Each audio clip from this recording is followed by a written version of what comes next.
Depuis 2011, les interventions de la Banque africaine de développement en Côte d'Ivoire ont été multipliées par 5.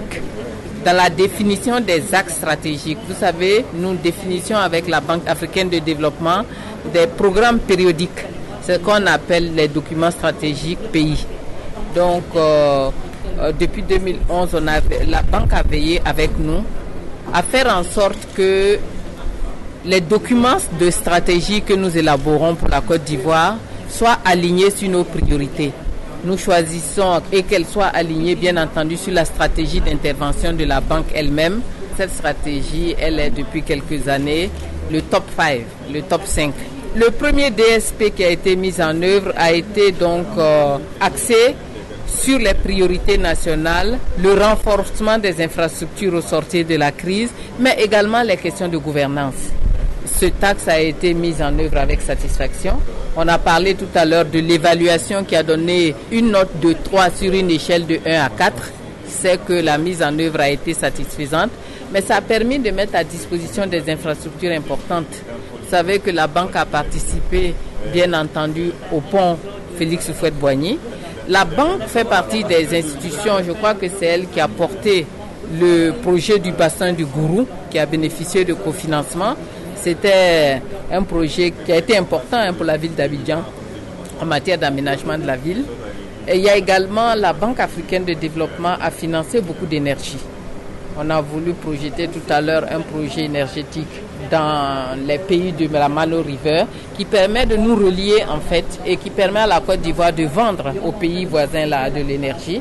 La banque a financé beaucoup d'infrastructures routières, mais aussi bien en interne que des infrastructures en liaison avec les pays sous-régionaux.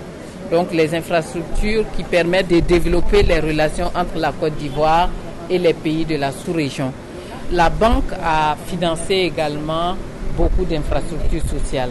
Donc il y a des secteurs qui sont des secteurs piliers. Il y en avait 2, la gouvernance et l'infrastructure. Et aujourd'hui également, on met donc en débat 2 secteurs piliers, le développement des chaînes de valeur agricoles, mais également toujours la poursuite des infrastructures. La Côte d'Ivoire a des besoins importants en matière de développement, mais nous avons les piliers prioritaires, mais ça n'empêche pas la banque de prendre en compte les autres préoccupations et de les intégrer dans sa stratégie au fur et à mesure que de concert avec le gouvernement, la banque s'est mise d'accord que c'est des priorités.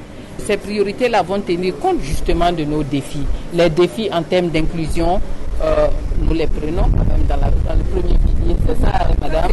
Les défis en termes d'inclusion, se concentrer sur le secteur agricole et développer les chaînes de valeur pour créer davantage de valeur ajoutée.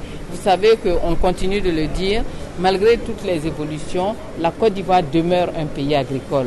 Et travailler au profit du monde agricole, ça aide à prendre en charge une bonne partie des pauvres. Et c'est le sens un peu de ce genre de stratégie, permettre au milieu rural de tirer davantage de revenus de leurs investissements. Les autres défis, la gouvernance, le climat, etc., sont des défis qui pourront être intégrés en marge et en complément des 2 piliers principaux qui ont été élaborés, puisque nous, la société civile, les autres partenaires au développement, nous continuons de discuter avec la banque pour affiner la stratégie.